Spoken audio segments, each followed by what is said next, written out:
Hey guys, I hope you're enjoying Lessons in Leadership, Band of Brothers. The feedback and participation we are having has been beyond my hopes, and I truly do appreciate and am humbled by all your downloads and posts in our show Facebook group.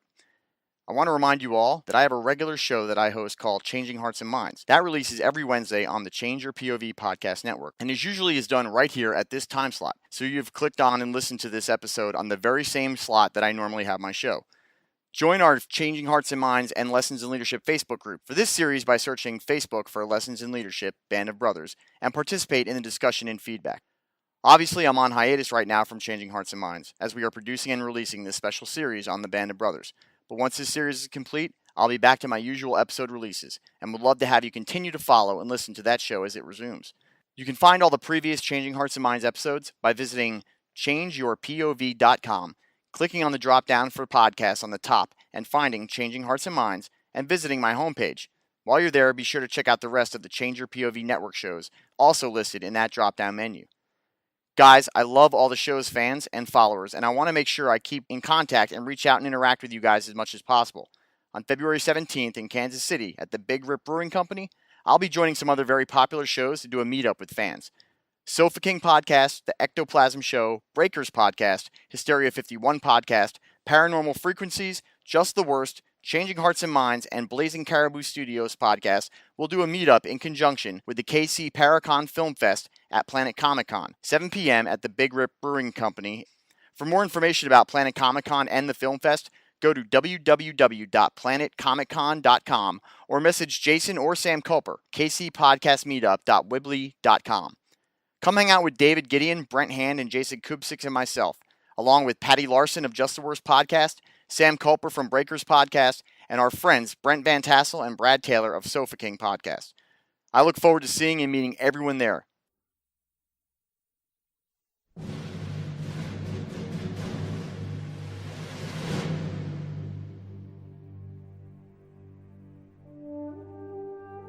The world was falling apart.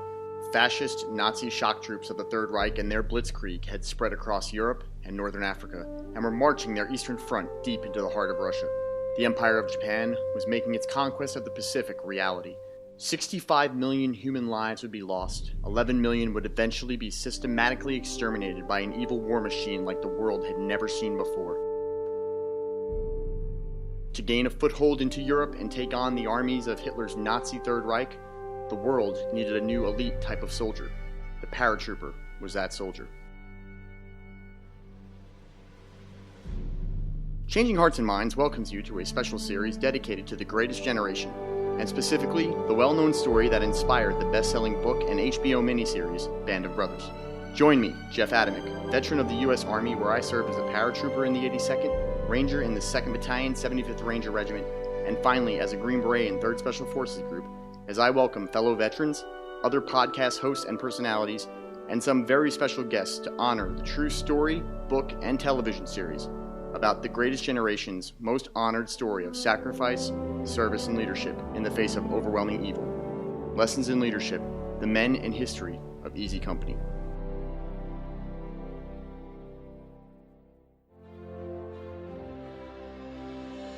Last time on Band of Brothers. Easy Company is introduced to Captain Sobel, who has the group undergo hard drills and exercises. As a result, Sobel comes into conflict with his men, including Richard Winters, his executive officer. The company is eventually shipped to England to prepare for D-Day. Sobel will eventually be reassigned to jump school for medics, among others.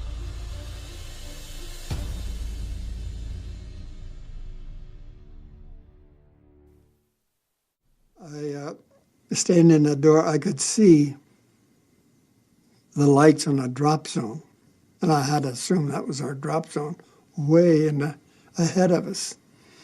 And so that we had the red light, had everybody standing up, ready to jump.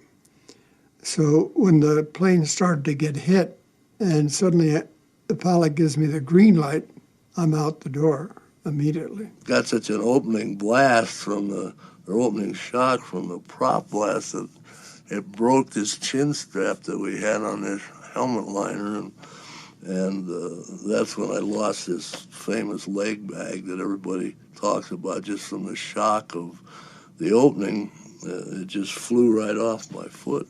We came from the sky, we hit, and in any direction you went, there would be enemy. You knew it. And that was all part of what you accepted. How do you prepare yourself? Mentally, each man must do that himself. Each man must prepare himself mentally to make that jump. In the back of your mind, you wonder what's going to happen and all that. You've been trained and what your job is going to be, and what you're supposed to do, and that's what you got to think about. And we lost a lot of people that night, but you try to put it all on your mind. All right, guys, welcome. This is Jeff Adamec, your host here for the Band of Brothers Lessons in Leadership Band of Brothers journey that we're going down. We're going to actually be going into each one of the episodes and giving you guys our outlook and our interpretation and a little bit more of the information on the Band of Brothers and all that kind of stuff. Last week, you guys had a real great reaction last week on social media. Sam Culper's episode really got a lot, but I'm willing to bet that this episode may actually bring a little bit more of the people that are actually out there that don't normally listen to my show in. And I'm not talking about Patty, and she knows who she is. And I'm not talking about Gisa, who I've got a German woman now listening to the show while we talk about killing Nazis, which is always fun. I'm talking about Brad Taylor from Sofa King Podcast is going to be our guest host this week. Brad, how you doing, buddy? Good. How you doing, Jeff? Fantastic. And this is going to be a big deal, Brad. You're not really in a lot of shows outside of Sofa Kings. Is that true? Yes, that's absolutely true. Yeah, only the special ones. The special ones. I Yeah. feel great. I feel so charmed and fortunate to have you here. I know, and I'm being serious. I really do, man. I really appreciate you being on. And so, Brad, why don't you tell, for the people who don't know, talk a little bit about the podcast that you come from, that you're a normal host on, and what you guys do, because it is one of, if not the top two of my favorite podcasts that are out there right now. All right. Yeah. Well, it's the Sofa King Podcast, and we've been doing it for about 3 years now.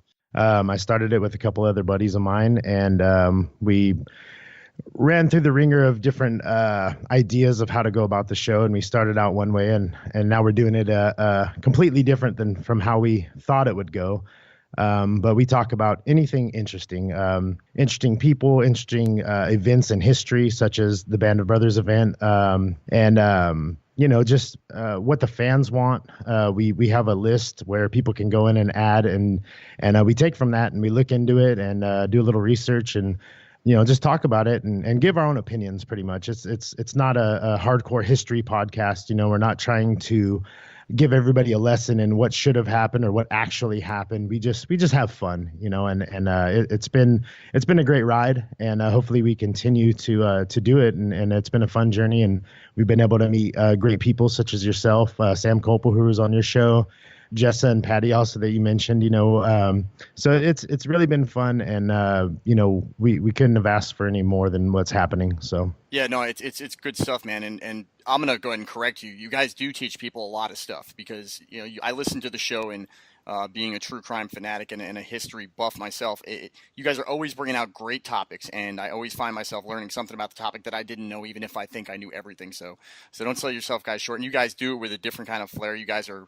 completely up in everyone's face. You don't apologize for anything you guys say. You guys say some funny stuff, and you guys have a good time. And I think most people out there would recognize, if they don't recognize you as Brad Taylor from Sofa Kings, they definitely know you're the pigeon father. That's it. No. That's Brent. See, you got us confused. Just it's on the website, on the actual. No. If you look on the calendar that's on the fan group, there is a big long thing, and at the end of it says Brad the pigeon father. It might be wrong. I don't know. They might have been wrong. I'm going to say they're wrong this time. I was wrong last time when I got you confused with Dave, but I'm not gonna be wrong this time. But all right, I'll take that to the grave. I can only be wrong once a day, and my wife already pointed out twice to me that I was wrong. So no. Yeah. So today we're going to go into the second episode of the actual show, which is the Day of Days episode. And I'm not going to lie to you, I specifically wanted you to be on for this episode, because this is, next to Breaking Point, this is my favorite episode, because this is the nonstop action episode. This is the one that really just digs into the events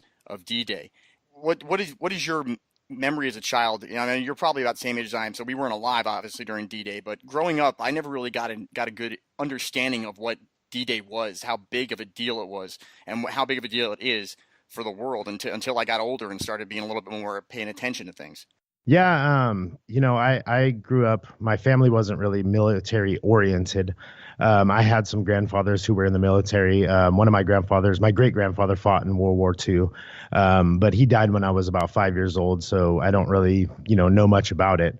But yeah, I mean, D-Day to me just sounds scary. You know what I mean? Like it is a scary sounding thing, and it's just one of those things that, if I put myself in a soldier's shoes, I would just be, I don't even know. Like I was watching this show and I was thinking, like I need to feel what these guys were feeling. And it just immediately I'm thinking, man, I'm sick to my stomach. I don't know if I could do this, and those guys are just braver than brave, Oh yeah. And any of these guys, whether it be, storming the beaches of Normandy or, any other tactical invasion would just be just horrifying, especially being 19, 20 years old or younger. Yeah, it's just amazing what these guys did. Yeah, and it really is, when they talk about the greatest generation, I think it's an understatement. I think because there really wasn't a person that didn't pick up arms and go to face the Nazis. I think everyone in the world kind of saw what was going to happen if the Axis powers really did succeed in what they were doing. Yeah.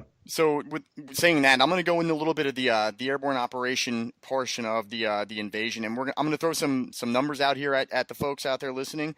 June 6, 1944, the Allied forces launched the D-Day invasion. Obviously, we know about it every June 6. We get reminded of it on TV or on the news. This was done after a few delays. It wasn't the actual original date. There was a weather hold put on it, and I spoke about that in the last episode. The weather hold was not put on it because of the planes. The weather hold was put on it because there was only a certain small time of the year that they thought they would be able to get all those small landing craft across the English Channel where they wanted to get them at. They decided not to invade the obvious spot where it was closest, which would have been a little bit more north. They actually went a little bit more south where it was a little bit more treacherous, but they said they could probably get across if they waited for it to be perfect, and they did, but they had to push it back a couple days till the actual weather was great for them to be able to cross over and hit the beaches there. General Dwight D. Eisenhower, who was obviously the president later on, was the appointed commander of Supreme Headquarters Allied Expeditionary Force. The British General Bernard Montgomery was named the commander of the 21st Army Group. Eisenhower was overall commander of the Allied invasion, and Montgomery would be the commander of all land forces involved in the invasion. This ended up being a little bit of a issue between the British and the Americans because Montgomery was a very, very popular British general. He would probably be up there with like Patton as far as like his tactical knowledge. Eisenhower was more like of a politician even at the time. He wasn't like Patton. He was more of a guy that was able to smooth things over. And Churchill actually was one of the few guys that was not American that actually supported Eisenhower as being one of the Allied Supreme Commander because he knew Montgomery was going to put too many of the British forces out there, let them do too much because he wanted, British, that whole British mindset of the British kingdom, the kingdom of Britain and all that kind of stuff. Yeah. And after Dunkirk, I mean, he just didn't want to see a repeat of what happened at Dunkirk. And if you want to know what happened at Dunkirk, you guys can go out there and watch the movie. It just came out. Really good back to back is watching the movie that just came out about Winston Churchill, and then right into it, watch the Dunkirk movie, and you can see everything that happened during there. Yeah, I was actually looking at that movie, thinking about watching it, but I didn't want it to get me confused with everything that's going on here, so I strayed away from it. Yeah, but it looks really good. It's a weird movie because when you I watch it knowing that I know ahead of time that it's World War II, but you watch it and you've got to remind yourself of it because you kind of think it might be World War I. It was that early on in the war where there was still a lot of the World War I uniform type stuff, and there's not really much, you got to, the planes are the only thing that give it away. Everything else makes you think it's World War I. The numbers involved in the invasion alone were pretty impressive. I mean, they're massive. There was 1,200 plane airborne assaults, 5,000 amphibious assault vehicles. Those are the boats, guys. 160,000 Allied troops participated in the crossing of the English Channel. And that is not just the actual guys on the boats, that is also the airborne troops going across.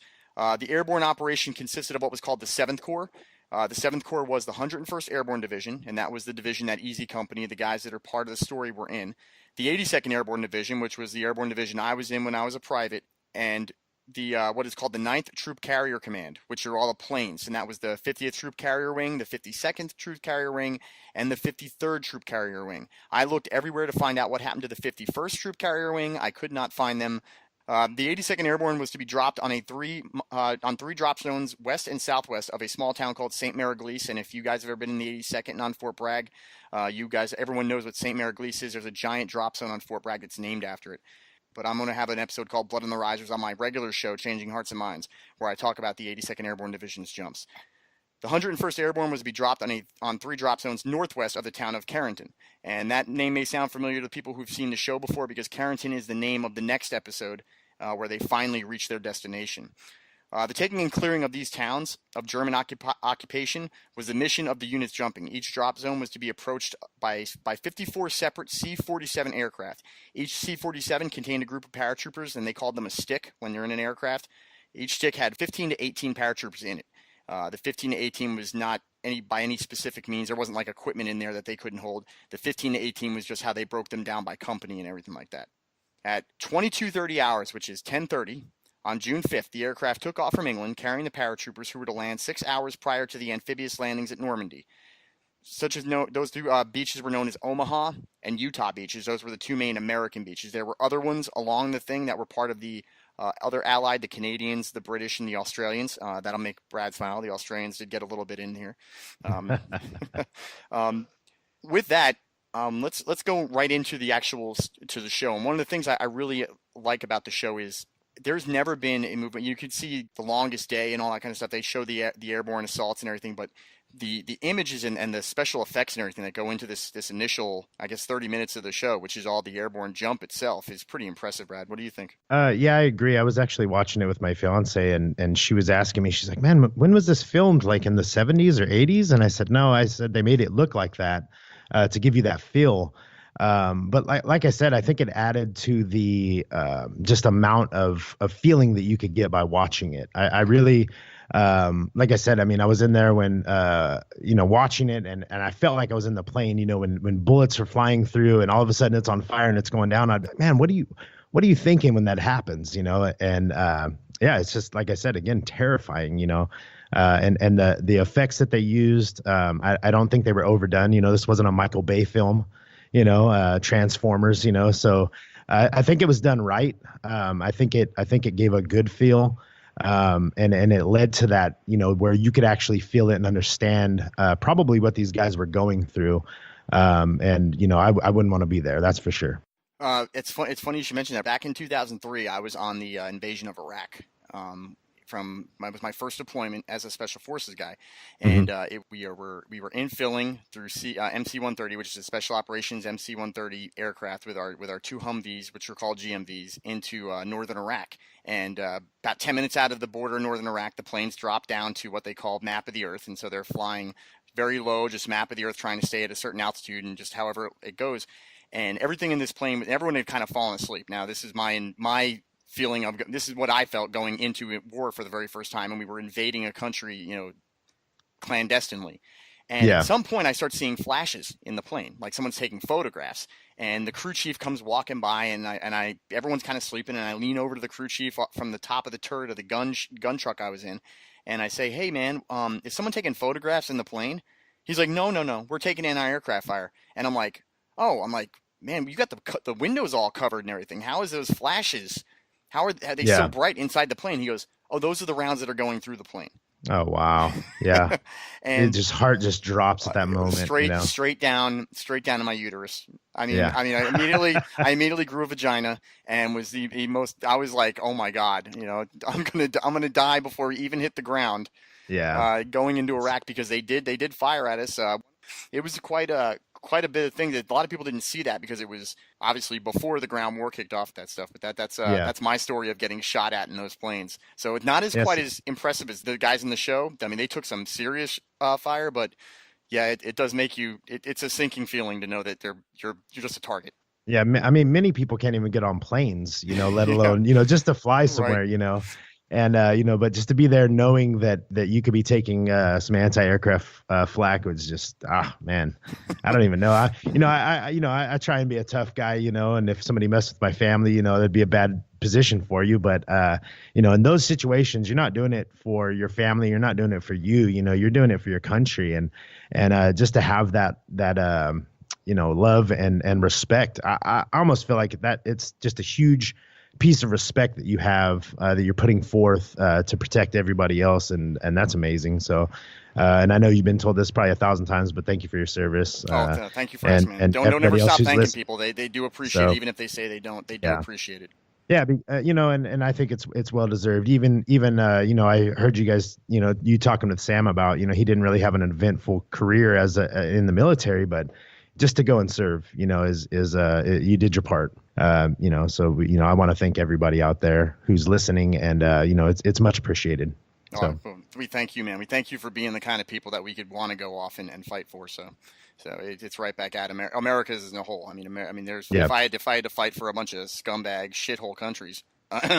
Thanks, Trump, for throwing that word out there. Now I can't even say shithole anymore without people being like Trump. Anyway, so let's you want to talk to us about the two guys? We have two characters from the show that we're gonna highlight a little bit here, even though as we go along.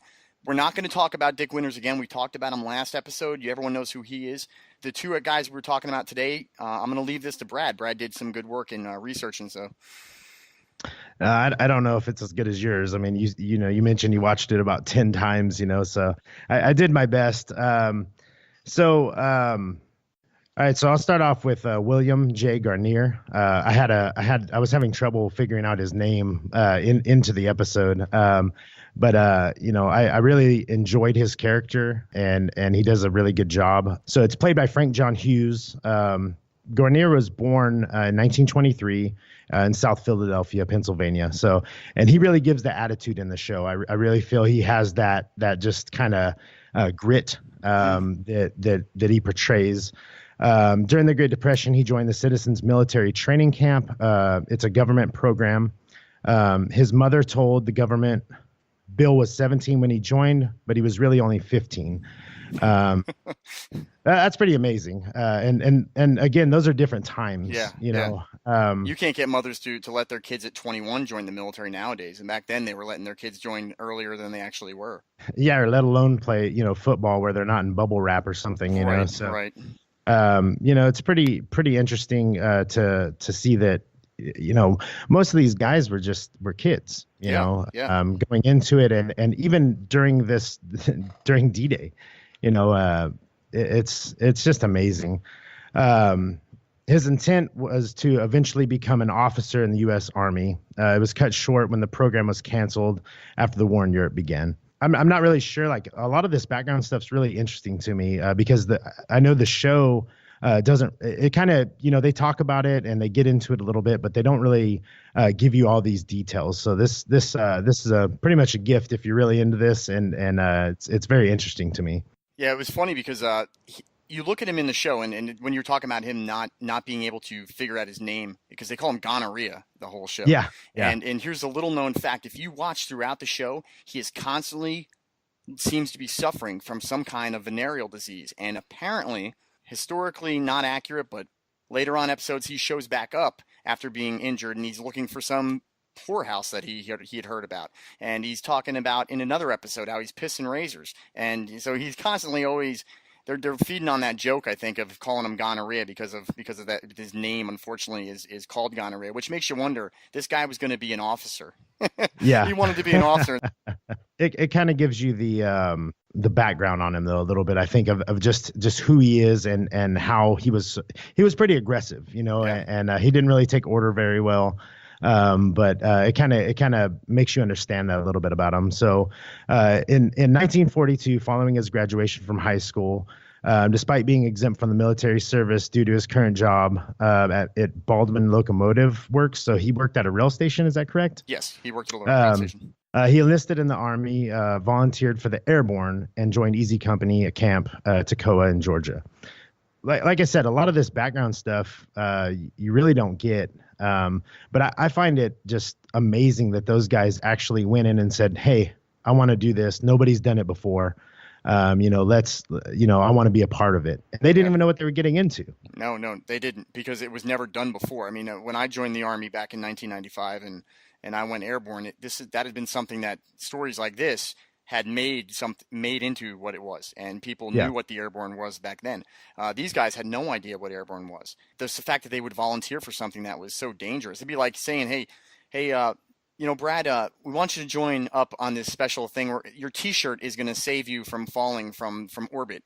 Yeah. I Yeah. mean, that's kind of the whole idea. But it's like, no, man, it's a piece of silk, and you're telling me that's going to stop me because Yeah. Leonardo da Vinci drew a picture. I mean, that's going to stop Yeah. me? I mean, come on. Yeah, no, I don't even, like I said, we're familiar with parachutes and how they work, and skydiving and things like that, but like you mentioned on the last episode, these planes were fairly new, and not even, there's probably tons of those guys that never even flew on a plane before they enlisted in the Army or the military service at all. So just the balls on these guys, are just, they just wanted to fight and do it for the country, and it's amazing. And funny you should mention that, because Sam last episode, one of the unfortunately was not cut. It was cut for time, but one of the things he mentioned in one of his things was there were multiple guys on that Tacoma who the first time they got on a plane in their whole lives was the day they jumped out of it. Oh, wow. They took buses to Georgia to go to training, and never been on a plane before. They get on a plane for the first time, and now they have to jump out of the door of the plane, which I don't know if that's worse or better,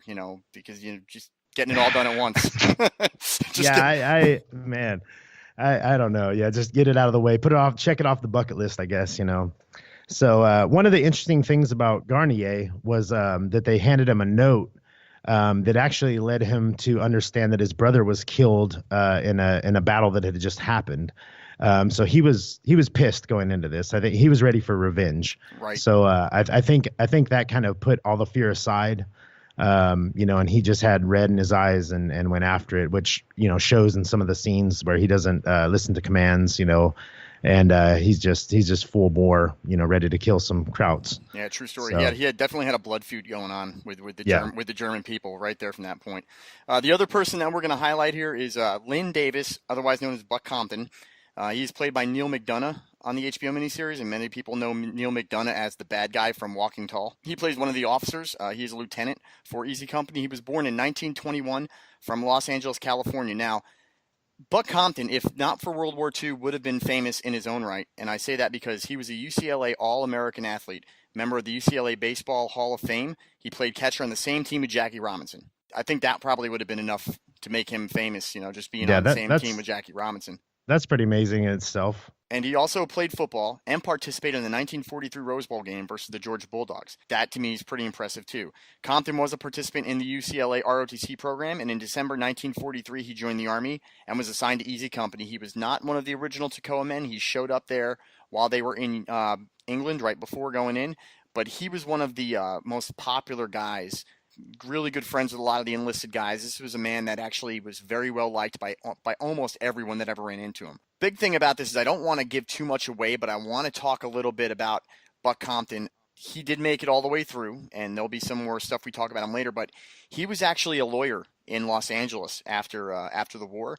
And one thing about him that's really interesting is he was the sitting judge on the Sirhan trial. So, I mean, when Sirhan killed Robert Kennedy and went on trial for it, Buck Compton was the sitting judge for that trial. So that's something that's a little interesting. That little foreshadowing too, that he does make it to the end of this series.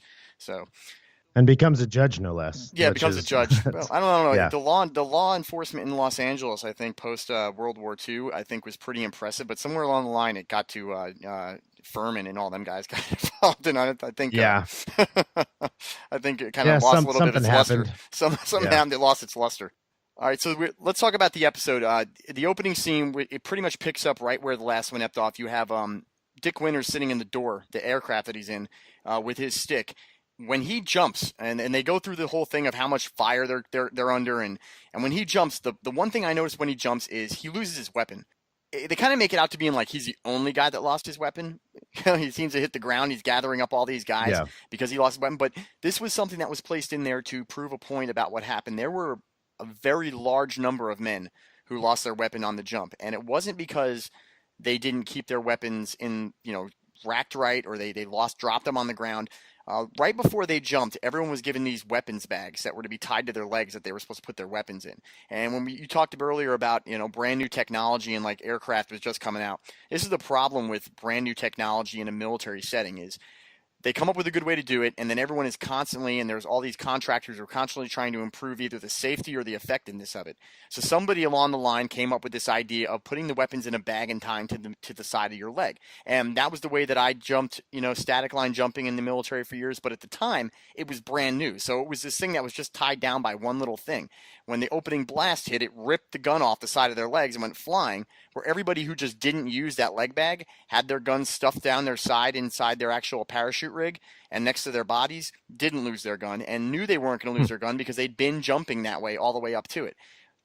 Dick Winter's first jump with the parachute leg, with the leg bag for his gun, was the D-Day invasion. So I'm sure that had he jumped with this leg bag, during the training jumps a couple weeks earlier, he probably would have noted that this thing is probably not going to work real well, and he probably would have had his gun on him. But, the military sucks the fun out of everything. So it takes something as fun as, having a gun ready to use right away. You stick it in a bag, and this guy loses it, and he runs around.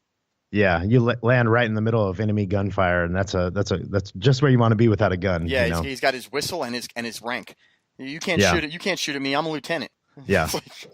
Well, and they make note of that too. The first Germans that they run into, he doesn't have a gun, and it's interesting. Garnier actually, is making fun of him, and they said, "What's he gonna do? Yell at him?" Yeah, and that brings in the Garnier, the Garnier. It brings in that whole thing you were talking about. He goes in there angrier than shit, finding out his brother had been killed. He had already been mentioned by Bill in the earlier episode that he was a Quaker and would he fight when he hit the ground, and so Dick Winters sets up a hasty ambush.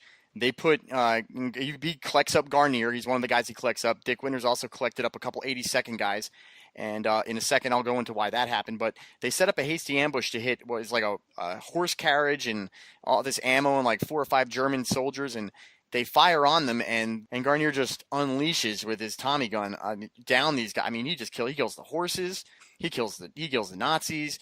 I mean, he kills the mood. He kills everything when he just and he gets yelled at by Winters, and there's this moment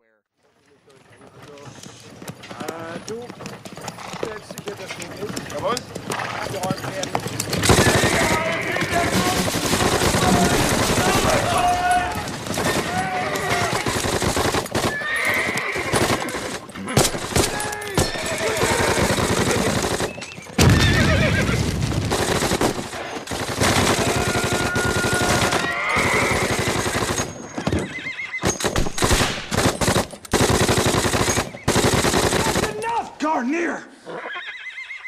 Everyone okay? Sir. Next time I say wait for my command, you wait for my command, Sergeant. Yes, sir.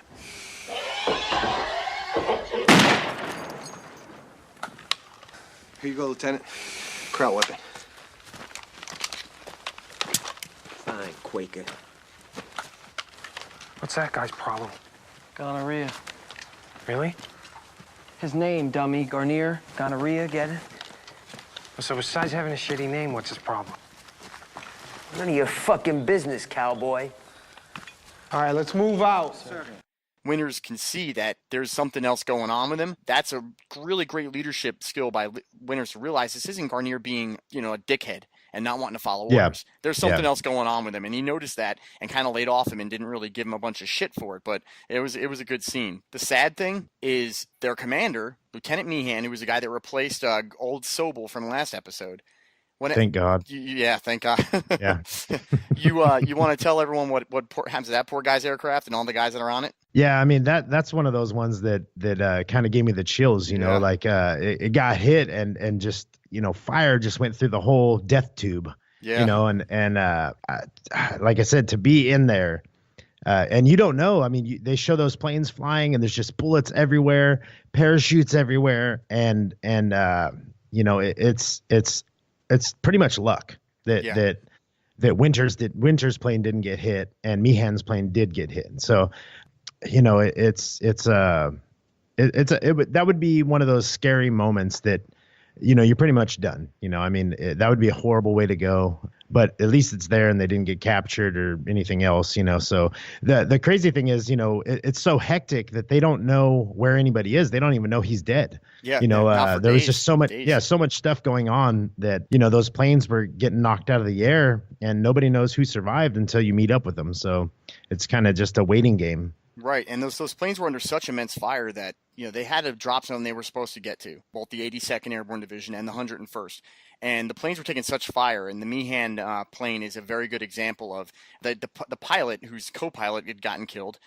He says, get out of the plane. He goes, I'm not going to be able to hold this up. I think maybe one guy gets close to getting out before the fireball comes through the entire plane, but then you see guys trying to jump out of the plane who are on fire. My wife had mentioned the first time we were watching, she goes, well, those guys may have, their clothes may have gotten on fire, but they jump out of the plane. Wouldn't the wind blow them out?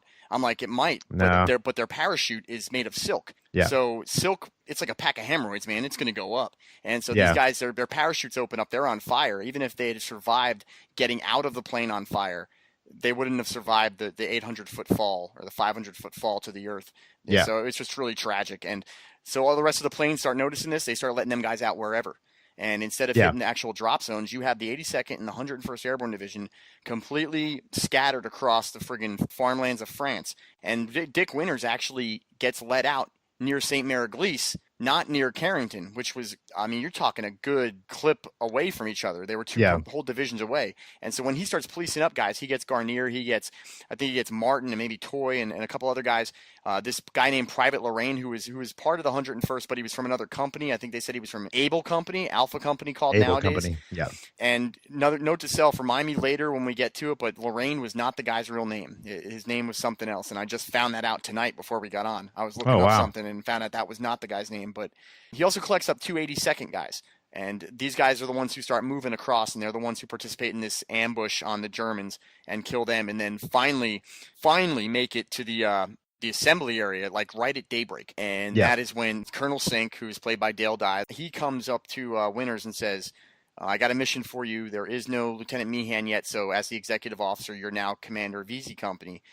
And they move into the second half of the episode, which is the assault on Brecourt Manor, which is them assaulting the artillery.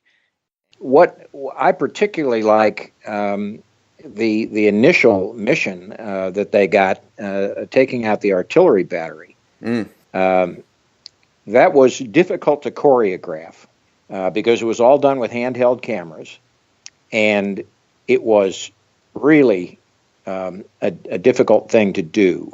And they approached it. We tried to shoot it. That's at Brecourt Manor. We tried to shoot it in the way that it actually happened, and we got so close to it that that I said, I knew at that moment that we really had a tiger by the tail here in this storytelling, because so often you have to shoot things out of order, or you lose the thread of the tale that you're telling because the camera gets in the way and all that sort of thing. But in the Brecourt Manor German artillery battery assault, which happened very, very shortly after they landed. Right. It was the next morning, wasn't it? Yeah, it was the next morning. That I could see, and I knew inherently that was the proof. That was the proof of the pudding for Easy Company. When they pulled that off, they knew that they were a special outfit. What did you think about that whole scene and everything going down in there? Man, I thought it was rushed. I thought those guys got there, they didn't get any rest or recovery, and all of a sudden it's, hey, you guys got to go take out these anti-aircraft guns because. Or were they anti-aircraft, or were they just shooting onto the beaches? They were just artillery. Yeah, they were just shooting onto the beaches. So the Utah Beach was getting pummeled by these things. Okay, yeah, and they were 105 millimeter weapons, just huge cannon guns, and it's I don't know. Like I said, it's just crazy to think that there was really no plan. It was just like, hey, Winters, gather your troops, let's go. Let's take these guns out. That's what we have to do. Right. And so they devised a quick, just little makeshift, like, hey, we know there's 2 guns. We're going to count on there being 4. There's a machine gun on the backside. Let's go take this thing, and they went in there with what, maybe 10 guys, I think. It was 12 guys. And just strategically took each spot and had those. They had the Germans so confused they were firing on the other Germans, because the way that they took over each bunker. Like I said, a lot of it's just kind of a little bit of luck. You know, he had the strategy down, and they went in there with a plan, executed the plan, and but there was a lot of luck involved, and I think that, you know, it swung their way based on just good direction by Winters himself. You know. Yeah, So, it was. It's even deeper in this. What I don't think they really give a lot of credit to in the show is the fact that that position had been attempted to be attacked twice before that evening and that morning before Winters got there, and they were repelled. And they were repelled because, and this is another thing they go into the show. So they tell him, "Hey, you've got these guns over there, right?" All they tell Winters in reality, in the real world, was they know there's artillery fire coming from this area. Yeah. Go get rid of it. That was was the exact mission he was given. Like verbatim. Yeah. We're receiving fire over there. That's what I said. Go get it. It's crazy. Like, you know, and so when they got there, basically they went on scene, assessed the situation, and kind of executed the plan the way that they thought it would work. You know, he basically told the guys, "Hey, you guys go over there. You guys go over there. This is what we're going to do. When we get to this point, you're going to bring that stuff over here. We're going to blow these guns up." Like, and it's amazing, you know, and I wouldn't want to be there. You know, I said, that's not a position I'd want to put myself in, you know, but when the going gets tough, you know, you just got to go and get the job done. And I think that's what those guys had. You know, they Sobel, who was an asshole, actually made those guys what they were. You know, he was a bad soldier himself. I guess I couldn't say bad. I don't know. He just really never had a chance to prove himself. But the way that he trained them and made it so rough for them for 2 years prior, you know, actually made them excel because they had already been through hell. You know, just added gunfire. You know. Yeah. Add gunfire and add a little bit unknown, because I mean they're used to the unknown at that point, because Sobel would just pull some things out on those guys that they just didn't see coming. Sure. So some things that were interesting is the reason why I brought Buck Compton into tonight's show is because Buck Compton was the other assault leader on that mission. So Winters picked Buck Compton. He picked Lieutenant Spears, who we'll talk about later on. And he said, "Hey, we need to, like you said, Buck, you take these 4 guys. Spears, you take these 4 guys. I'm going to take these 4 guys, and we're going to go assault this." And with actual Dick Winters was Bill Garnier, Popeye Wynn, who was the guy that was wounded and gets shot in the ass. I love saying get shot in the ass, because it's only Popeye and Tom Hanks. They're the only 2 guys that get shot in the ass. So and he takes this guy, Private Lorraine, which is the Able Company guy that we talked about, who over the night of traveling with Garnier had been giving shit by Garnier the entire fucking time.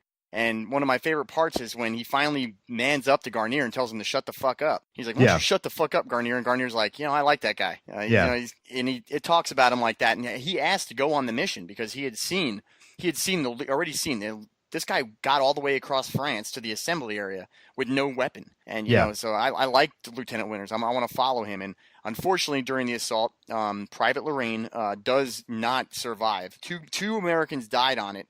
One of them was Private Lorraine, whose name was actually John D. Hall. And for the life of me, I have no idea why John D. Hall was not the name used. Maybe they couldn't get the family's permission. That was the actual Able Company guy. And the other guy that died was a guy named Hueck, who was over with Lieutenant Spears' group of guys. But the one thing that really sticks out about it, and it's not just that these guys pulled off such an amazing job with little to no information.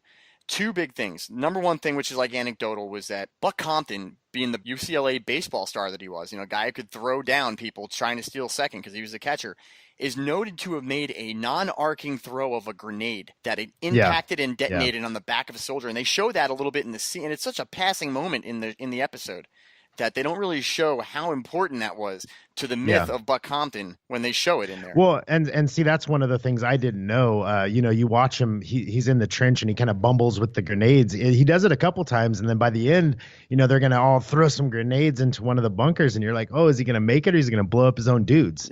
You know, you kind of you don't know really, because he's kind of sketchy with it. And so knowing the backstory on him, that is pretty funny. Yeah, he's trying to hold those grenades the first time. He's used to holding baseballs, and so now he's holding this grenade that's got, you know, it's got a nipple on the end of it that's still there. It weighs like 1.5 pounds to 5 pounds, depending on what size grenade you were using. And so that's a way different thing to throw. And like you said, by the 3rd or 4th throw, he's got it down, man. And he lasers that thing into that dude's back, dude. I mean, and it detonates. It detonated on him, and that's not a Hollywooded up scene. That actually happened according to the military breakdown of the mission.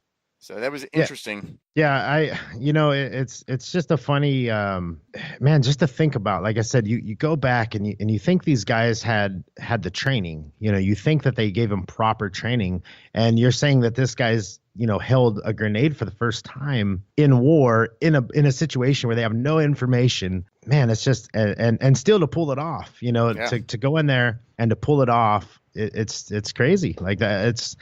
I mean, I guess it's a fun time in the military, I guess if you're out there doing it, so. It has its moments. I will say it has its moments. The big after action thing that happens here is the assault on Brecourt Manor, which, by the way, earns Dick Winters a Distinguished Service Cross, which is 1 award down from the Medal of Honor. Buck Compton, Ronald Spears, and Bill Garnier all get awarded Silver Stars, which is 2 awards down from the Medal of Honor. And you got to put your life on some kind of a wacky line to be able to get in that. And they've given out all those awards for that one act is amazing enough. But here's the big thing is West Point still teaches their method of taking down those entrenched weapons as the way they teach it even today.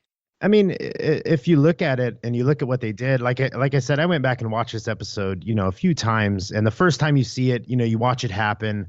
And you're like, oh, okay, they take down the weapons, and then you watch it again. You're like, oh, then you start seeing the actual plan devised, which was to create a diversion. Right. They created a diversion so the other guys could sweep around. And it was actually just the proper way to do it. I mean, there might be a better way, I guess, but at the time, especially not having the information, just going in there, eyeballing it out, looking at it and saying, all right, this is what we got to do. It was the absolute correct thing to do. And it just shows Winters just skill at, being innovative in combat, and especially under pressure. Right. And all done under the he has to have Bill Garnier with him, and him and Bill Garnier after the assault on the German horse carriage were not getting along. I think Dick Winters realized that it was not a big deal. All the way through the episode, Garnier's still saying he's a Quaker. That's why he's not going to do the right thing when the right thing comes. So they get this done, and they close out the episode with Bill Garnier and the other NCOs are sitting in the back of the Deuce and a Half, and they got someone's helmet off, and they're trying to create some kind of food and everything. Or from the flap comes Dick Winters, and Dick Winters tells everyone they're doing a good job, and someone goes to hand Dick Winters a bottle of like whiskey or wine that they got, and Garnier corrects him. He goes, "Hey, the captain doesn't drink, or the lieutenant doesn't drink," and Dick Winters takes the bottle, takes a swig of it, which he said was the only alcohol he had drank during the entire war. And then when he goes to turn around to leave, he turns and he goes, "Oh, Bill, I'm not a Quaker." Yeah. And he just walks off, and everyone laughs, and it's... Jesus Christ, give me some air. Oh, God. Evening. Hello, sir. Something dying here? Then Malarkey's ass. Any word on Lieutenant Mann yet, sir? No, not yet. Don't that make you our commanding officer, sir? Yeah, it does. Sir. Joe, the lieutenant don't drink. It's been a day of firsts.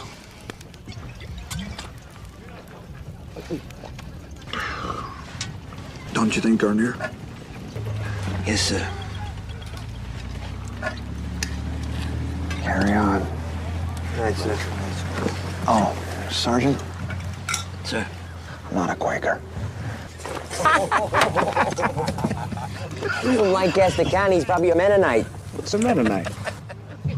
And that kind of stuff where in combat, when you have those moments of levity that exist under the most extreme circumstances, really do occur. Yeah. And it was just a beautiful way to end the episode. And, going off with Dick Winters' words at the end about promising God that he would find some quiet place afterwards and never fire another shot in anger again. And it really is something that I think most soldiers have a moment of, where they tell, they plead with whatever God they believe in or whatever higher power they believe in. Look, man, if you can just get me through this and get me home, I promise I will never do any of this stuff again that I've been doing, because it does wear on people's souls, which is another thing I think the show as a whole goes through, is showing what this kind of stuff does to people. over time Yeah. and everything Yeah. like that. So Yeah, I agree. He says it's a day of firsts, which is why he took that drink. And I think that's man, it just gives a good testament to what he went through. And it was a day of first, not just for him, but for everybody. Yeah. They had just a shit ton of stuff happen to them that you couldn't expect, that they weren't ready for. But they overcame it and, moved on, which, like I said, is a testament to their character. And they never once wanted to leave. The one who gets shot in his ass. What was his? Popeye. Yeah, Popeye. Yeah, he's saying, you think this is my ticket home? And they said, yeah, maybe. And he's like, man, I just got here. Here. Yeah, they're ready to fight. Those guys were training for it. They were ready for it. And they wanted it. Which, you look at the military now. I want somebody who wants to fight in the military. I don't want somebody who gets forced to go to the military. I didn't go myself. I think I'd never left. I'd never really been out of the state even when I was young. And so when I had the opportunity, I was looking at going to the Air Force. I got scared, not because of fighting or anything like that. I'm built that way. I'm a fighter, and I don't enjoy it. I don't think anybody does. But when situations get tough, I'm able to stand up to whatever adversary's there and deal with it. And I think I would have done decent in the military, except for I don't really like authority, I guess you could say. You'd have made a good SF guy then, man. You'd have made a good special forces guy. And who knows? Maybe it turns you around and changes you once you're there. But I really got scared about leaving. And so that was one of my biggest decisions. My life wouldn't be what it is now if I would have went. So I wouldn't want to change it. But if I could change anything, it would be to go into the military and actually do my part, because I feel like that's one of the things I'm missing in my life, So I'm too old now, I'm an old man. You're missing, really bad knees and a bad back and. No, I'm not. I have all those things. Oh, so. Okay. So I guess you are just missing the military experience then. Yeah, I just need the memories. You were going to go into the Air Force. I thought you said you wanted to have a military experience. Yeah, that's to all my Air Force friends out there. We know. I'll throw jabs at you all day long. But hey, Brad, why don't you quick while we're wrapping it up, man? For the people, again, the people who are unfortunate enough not to know, why don't you give everyone a little bit of where they can find your podcast at, where they can follow you on social media and all that kind of stuff? Yeah, you can find us. Just search for Sofa King Podcast on Google. It should come up. We are a dominating force in the podcast industry. That's for sure. You can go to sofakingpodcast.com. If you're looking for a little bit of comedy with your information, we've gotten, I think, man, we're going on close to 300 episodes now. We're getting up there. So there's a lot of backlog, a lot of things you can listen to, a lot of interesting shows and topics that you might have maybe not cared about. And they're still fun and enjoyable to listen to. So you can check us out. You can check myself out on Instagram at Sofa King Brad. Brent is at Sofa King Brent, and at Sofa King Dave is our professor. So you can check us out there at Sofa King Podcast, just everywhere. So pretty simple to find. We try and keep it mainstream, so you can get to it, easy access. Hey man, I want to thank you, man, for coming on. I really appreciate it. A great time. It was good to have you on. Make sure that when you go on this Sunday, when you guys come in to do your thing, you tell Dave and Brent that I said fuck you, Brad. No, just yeah. Just tell them I said I appreciate them letting you break away from your normal character of being the guy that's I guess the bad guy. I guess the guy that's the one that I don't want to be here. Fuck you all kind of guy. Which it's great. It's interesting to see the side of you, and I'm sure a lot of the fans are going to come on, and there's been a lot of praise for you recently on the fan group about how people have been saying, hey, Brad's stepping up. Not that I ever thought you were. I love the character you play on there or the role you fill, but this is going to be great. They're going to really love this, and hopefully they'll get a lot out of it. And you guys are definitely going to have a special bottle coming your way with an SF insignia on it. Awesome, so man. you guys can have that one little spicy, if you guys will. Yeah. Spicy taste. Little spicy, little woody, maybe. Woody. Yeah. Yeah, no, I'm a man of many facets. You know, Yeah. It's one of those things I always tell people. You know, I can't compete with Dave. You know, Dave's a college professor. You know, so he's obviously going to be able to bring more information to me, or than me on the show. You know, and between me and Brent, you know, I think we all have a good chemistry, and I don't mind being the bad guy. I've had to coach Brent over the last couple of years how to take that bad criticism, you know, that people, you know, that bad iTunes review that people are just upset, and you know, it doesn't bother me. You know, I am who I am. I'm not apologizing for it. I know I'm a good person, and you know, and I appreciate, you know, getting the opportunity to do things like this to, you know, show a different side, and you know, because it's just a podcast, you know, Yeah, it's just there for fun. It's a show. It's a show. Yeah, it's there for entertainment. It's entertainment. That's exactly right. So. Right on, man. Well, hey, I appreciate it. Right on, man. Well, I thank you for coming on, and guys, I 100% adore Sofa King podcast, and it is really one of my favorite. Lessons in Leadership, Band of Brothers is a production of Changing Hearts and Minds, hosted by Jeff Adamec on the Change Your POV podcast network. You can find other amazing shows on the network by going over to changeyourpov.com. Huge thanks goes out to all the amazing guests featured in the episodes of this series. First, our very own network hosts, Eddie Lazary and Bennett Tanton, hosts of Change Your POV podcast and Attack Friday. Dwayne France, host of Headspace and Timing. Andrew McDowell, host of Neophyte in the Woods. And our newest host, Benjamin Loth, hosting a show releasing soon called Branding with Benjamin. Special thanks goes out to some amazing podcast hosts who have donated their time and opinions to the series. Sam Culper of Breakers Podcast, Brad Taylor of Sofa Kings Podcast, Nick Giglio of Conspiracy Geeks Podcast, and last but certainly not least, to the man who probably had the biggest role in making Band of Brothers the series that it is today, a staple amongst military ranks and revered by all who have worn the uniform. Here's a huge salute to you, Captain Dale Dye. Owner of Warriors Inc., Dale also has a new film in the making and is planning on using veterans to be part of the cast and crew. To learn more about this and to get the links to all of the podcasts and podcast hosts mentioned, head on over to changeyourpov.com/Band of Brothers, all one word. If you like this series, share it with someone you think would like it too. Thanks for listening, and in the words of Dick Winters, I thank God for seeing me through the day of days and prayed I would make it through D+1. I also promised that if some way I could get home again, I would find a nice, peaceful town and spend the rest of my life in peace.